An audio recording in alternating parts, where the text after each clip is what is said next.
एक काम करो, अभी अपना ईमेल और इनकम टैक्स पोर्टल चेक करो। अगर आपको सेक्शन 143(2) का नोटिस मिला है या मिलने वाला है तो ये वीडियो आपके लिए बहुत इंपॉर्टेंट होने वाली है। और अगर अभी नोटिस नहीं मिला तब ये वीडियो आपके लिए ही है, क्योंकि आज मैं बताने वाली हूँ सीबीडीटी ने ऑफिशियली 6 ऐसी कैटेगरीज डिसाइड की हैं जिनकी आईटीआर पर कंपलसरी स्क्रूटनी होने वाली है। मतलब चाहो या ना चाहो इनकम टैक्स ऑफिसर आपका पूरा रिटर्न खंगालने वाला है। सबसे इंपॉर्टेंट बात, ये नोटिसेस 30 जून 2026 तक सबको सर्व हो जाएंगे। मतलब कुछ लोग ऑलरेडी टारगेटेड है और उन्हें पता भी नहीं है। घबराओ मत, आज मैं आपको बताने वाली हूँ कौन इन 6 कैटेगरीज में आता है, क्यों नोटिसेस आता है और नोटिसेस आ भी जाए तो क्या करना चाहिए, स्टेप बाय स्टेप, ये सब एक ही वीडियो में बिल्कुल। हेलो एवरीवन, मैं हूं सी प्रियंका और आप देख रहे हैं सीए टेक्स टॉक्स, जहां हम बात करते हैं टैक्स की बिल्कुल सिंपल लैंग्वेज में।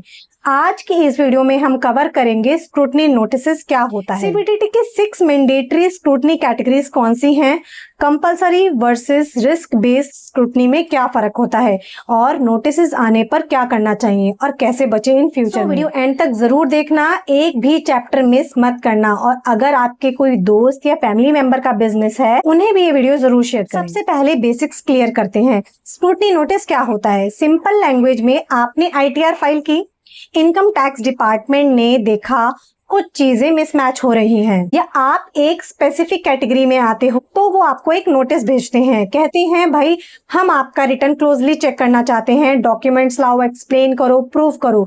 ये कोई अरेस्ट नहीं है, कोई रेड नहीं है, बस एक फॉर्मल वेरिफिकेशन प्रोसेस है। स्क्रूटनी मेनली 2 सेक्शन के अंडर होती है। सेक्शन 143(2) स्क्रूटनी का नोटिस होता है, डिपार्टमेंट कहता है हम आपके असेसमेंट करेंगे।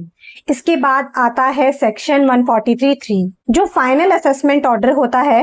अब 2 टाइप्स की स्क्रूटनी होती है और इनका फर्क समझना बहुत जरूरी है। कंपलसरी स्क्रूटनी ये तब होती है जब आप सीबीडीटी की प्री डिफाइंड कैटेगरी में आते हैं, मतलब आपको डायरेक्टली सेलेक्ट किया गया है, कोई डिस्क्रिशन नहीं है, मैंडेटरी है, आपका पूरा रिटर्न कंप्लीट कॉम्प्रिहेंसिव रिव्यू होगा। टाइप 2 है risk based scrutiny.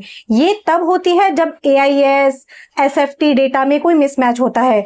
Computer assisted security system यानी सीएएसएस ने आपको ऑटोमेटिकली फ्लैग कर दिया। यहाँ सिर्फ फ्लैग डिस्क्रिपेंसी चेक होती है, पूरा ऑडिट नहीं होता। तो सबसे बड़ा फर्क ये है कि कंपलसरी में पूरी बुक्स खुलती हैं और रिस्क बेस्ड में सिर्फ वो इशू जिस पर फ्लैग किया गया है। आज हम बात करेंगे कंपलसरी स्क्रूटनी की, क्योंकि सीबीडीटी ने ऑफिशियली 6 कैटेगरीज अनाउंस की हैं जिन पर ये मैंडेटरी होगी फाइनेंशियल ईयर 25-26 के रिटर्न्स पर। और इन 6 कैटेगरीज में एक कैटेगरी ऐसी है जो नॉर्मल बिजनेस ओनर्स को भी इफेक्ट करती है, वो मैं थोड़ी देर में आपको डिस्कस करूंगी। चलो आते हैं मेन पॉइंट पर। सीबीडीटी ने फाइनेंशियल ईयर 25-26 के लिए 6 कैटेगरीज डिफाइन की हैं जिन पर कंपलसरी स्क्रूटनी मैंडेटरी है। कैटेगरी 1 है, पहली कैटेगरी है सर्वे केसेस। अगर इनकम टैक्स डिपार्टमेंट ने आपके बिजनेस प्रीमिसेस पर सर्वे किया सेक्शन 133(a) के अंडर आफ्टर 1 अप्रैल 2024, आपका आईटीआर कंपलसरी स्क्रूटनी में आ जाएगा। सर्वे मतलब कोई रेड नहीं है, सर्वे में ऑफिसर आता है, बुक्स चेक करता है और स्टॉक वेरीफाई करता है, कैश काउंट करता है।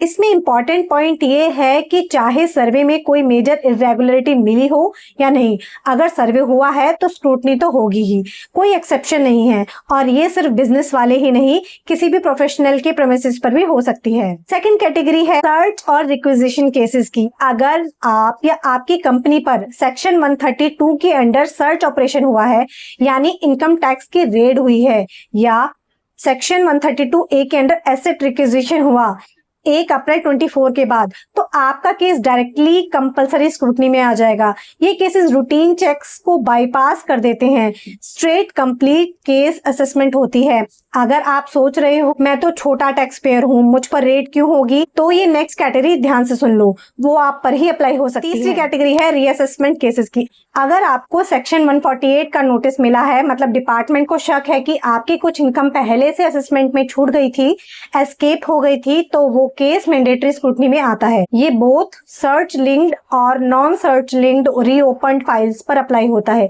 एक इंपॉर्टेंट बात, सेक्शन 148 का नोटिस एक अलग चीज है। अगर वो नोटिस आया है तो सीए से इमीडिएटली मिलना चाहिए, फोर्थ कैटेगरी है ट्रस्ट और एनजीओज की जो डी रजिस्टर्ड हो गए हैं। कोई भी एंटिटी जो ITR 7 फाइल करती है, चाहे वो चैरिटेबल ट्रस्ट हो, साइंटिफिक रिसर्च इंस्टीट्यूशन या रिलीजियस ऑर्गेनाइजेशन, और जो सेक्शन 12A, 12AB या 1023C के अंडर टैक्स एग्जेम्पशन क्लेम कर रही हैं, पर जिनकी रजिस्ट्रेशन 31 मार्च 2025 से पहले डिनाइड, कैंसल्ड या विड्रॉन हो चुकी है, वो ऑटोमेटिकली फ्लैग्ड हैं। मतलब रजिस्ट्रेशन गई, एग्जेम्पशन क्लेम की डिपार्टमेंट नोटिस करेगा। एनजीओ ऑपरेटर्स और ट्रस्ट मैनेजर्स, ये आपके लिए बहुत इंपॉर्टेंट पॉइंट है। फिफ्थ कैटेगरी है हाई वैल्यू रिकरिंग एडिशंस। अब ये थोड़ा टेक्निकल है, ध्यान से सुन लो। अगर आपके पास्ट असेसमेंट में कोई इनकम एडिशन हुआ था, यानी डिपार्टमेंट ने कहा था ये इनकम आपने नहीं दिखाई, हम ऐड कर रहे हैं, और वो एडिशन अपीलेट अथॉरिटी ने भी अपहोल्ड किया, और अगर वो अमाउंट था मेट्रो सिटीज में 5 लाख से ज्यादा, नॉन मेट्रो सिटीज में 20 लाख से ज्यादा, तो आपका नेक्स्ट रिटर्न भी कंपलसरी स्क्रूटनी में आ जाएगा। मतलब अगर आप एक बार पकड़े गए और अपीलेट लेवल पर भी हारे, तो डिपार्टमेंट आपको दोबारा क्लोजली मॉनिटर करेगा। ये बेसिकली रिपीट ऑफेंडर्स के लिए है।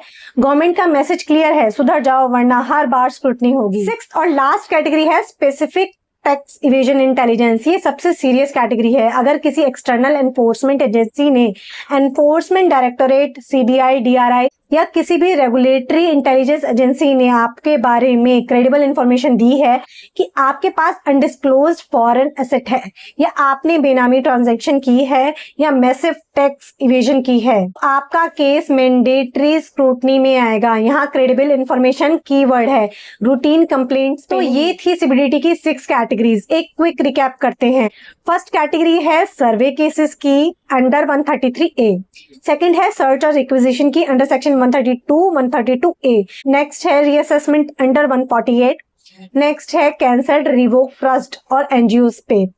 फिफ्थ कैटेगरी है हाई वैल्यू रिकरिंग एडिशंस पर, 5 लाख से ऊपर मेट्रो सिटीज में और 20 लाख से ऊपर नॉन मेट्रो सिटीज में।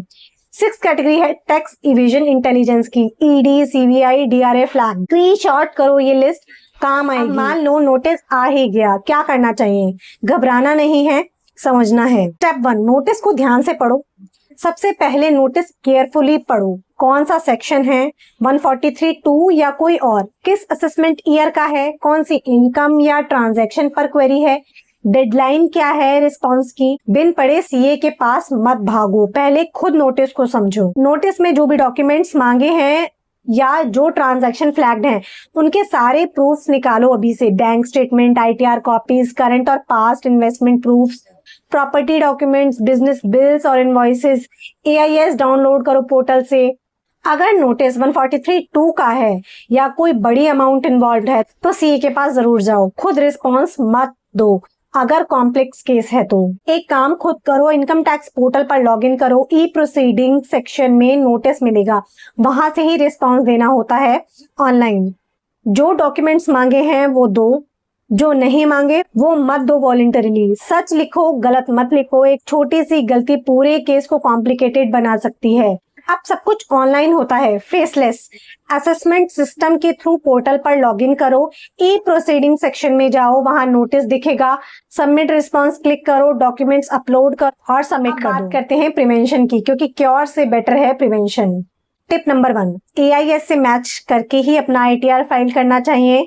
हर इनकम जो AIS में है वो दिखाओ, कुछ भी हाइड मत करो, डिपार्टमेंट को पता है। Tip number 2, high value transaction explain करो। प्रॉपर्टी खरीदी, शेयर्स बेचे, कैश डिपॉजिट हुआ, शेड्यूल में क्लियरली मेंशन करो। सोर्स ऑफ फंड एक्सप्लेन करो। टिप नंबर 3, कंसिस्टेंसी रखो। एक साल में 2 लाख इनकम, अगले साल 50 लाख इनकम को बिना कोई एक्सप्लेनेशन के फ्लैग होगा जरूर। इनकम जंप का रीजन डॉक्यूमेंट में होना चाहिए। टिप नंबर 4, डिडक्शंस के प्रूफ रखो। ATC, ATD, HRM, home loan जो भी क्लेम किया है उसके डॉक्यूमेंट्स 8 साल तक सेव करके रखो। डिपार्टमेंट किसी भी पास्ट ईयर में स्क्रूटनी कर सकता है।